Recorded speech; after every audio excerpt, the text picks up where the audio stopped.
নমস্কার বন্ধুরা, কেমন আছেন সবাই? মাইতি বেঙ্গলি কুকিংয়ে সবাইকে স্বাগত জানিয়ে আবার চলে এলাম একটা নতুন পর্বে। সকাল সকাল বাজার থেকে কত বড় একটা মাছ নিয়ে এসেছে, দেখুন কাতলা মাছ। আমি এবার মাছটাকে কেটে নেব।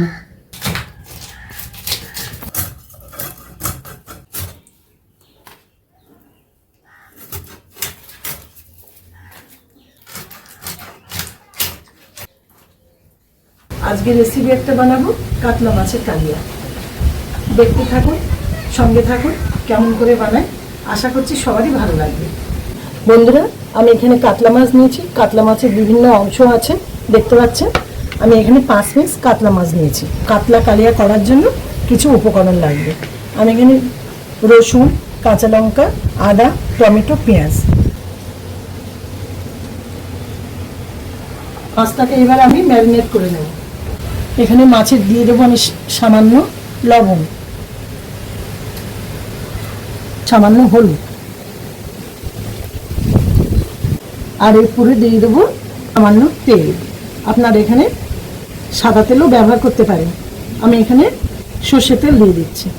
আমি এখানে আদা, কাঁচা লঙ্কা, রসুন একসঙ্গে পেস্ট করে রেখেছি, তার থেকে কিছুটা দিয়ে দেবো। ওকে ভালো করে সব ধারে ভালো করে করে মাখিয়ে নেব। আমি প্রত্যেকটা মাছ ভালো করে দু পিঠে ভালো করে মাখিয়ে নিয়েছি। আমি এই মাছগুলো 20 মিনিট মাখিয়ে রেখে দেব। আমার মাছটা 20 মিনিট ম্যারিনেশন করে রেখেছিলাম। এবার আমি মাছগুলো ভেজে নেব। কড়াই বসিয়ে দিয়েছি, এবার আমি কড়াইতে তেল দেব। আমি এই রেসিপিটা সর্ষে তেল দিয়ে করব।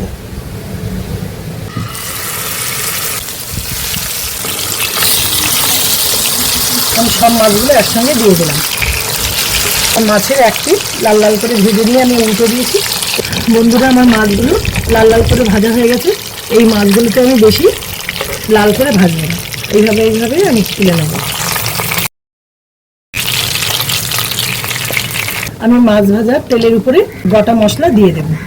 একটা দিলাম তেজপাতা, একটা দারচিনি, 2টো এলাচ, 3টে লবঙ্গ, একটা জয়িত্রী। সামান্য নেড়েচেড়ে নেওয়ার পরে আমি এখানে কোঁচানো পেঁয়াজ দিয়ে দেবো।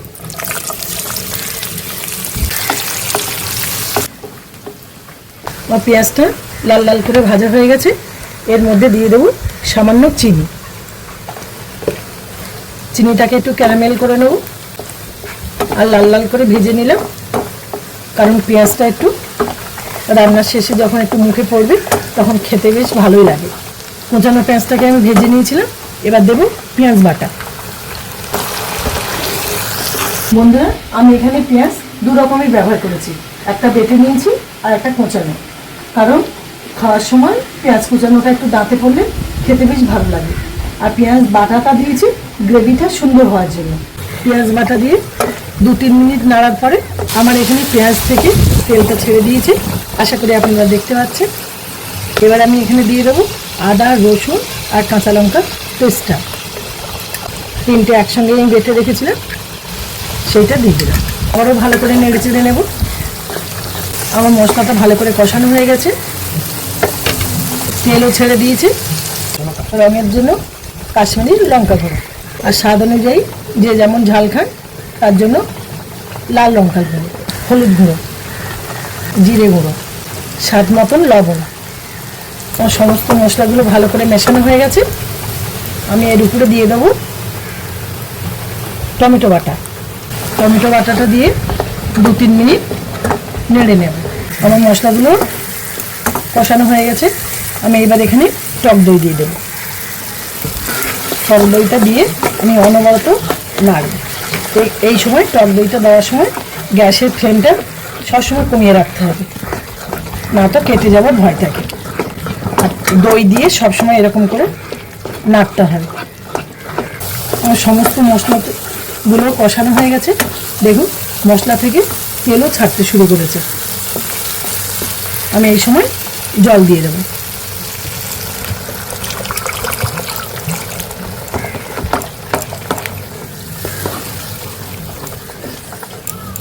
গ্রেভিটা তাড়াতাড়ি ফুটে ওঠার জন্য আমি ঢাকনা দিয়ে দেব। এবার আমি ঢাকনাটা খুলব। দেখুন গ্রেভিটা আমার লো ফ্লেম করা ছিল, গ্রেভিটা আস্তে আস্তে ফুটে উঠেছে। আমি এর ভিতরে মাছগুলো, ভেজে রাখা মাছগুলো দিয়ে দেবো। হালকাভাবে নেড়ে দেবো, আর কিছুক্ষণ ঢাকা দেবো। দেখুন বন্ধুরা, আমার কাতলা কালিয়াটা সম্পূর্ণ রেডি পথে। আমি দিয়ে দেবো এর উপরে সামান্য ঘি আর সামান্য গরম মশলা দেবো আর সামান্য ধনেপাতা কুচি। বন্ধুরা, কালারটা কত সুন্দর এসছে। কাতলা কালিয়াটা সম্পূর্ণ রেডি, এবার নামিয়ে নেব।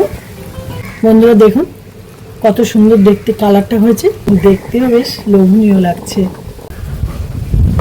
বন্ধুরা, আমি পরিবেশনের জন্য সাজিয়ে নিচ্ছি। বন্ধুরা, আপনারাও বাড়িতে এইভাবে ট্রাই করে দেখবেন। যদি ভালো লেগে থাকে তাহলে আপনারা কমেন্ট করে জানাবেন। আজ তবে আসি, দেখা হচ্ছে অন্য কোনো রেসিপি নিয়ে। সুস্থ থাকবেন, ভালো থাকবেন, টাটা।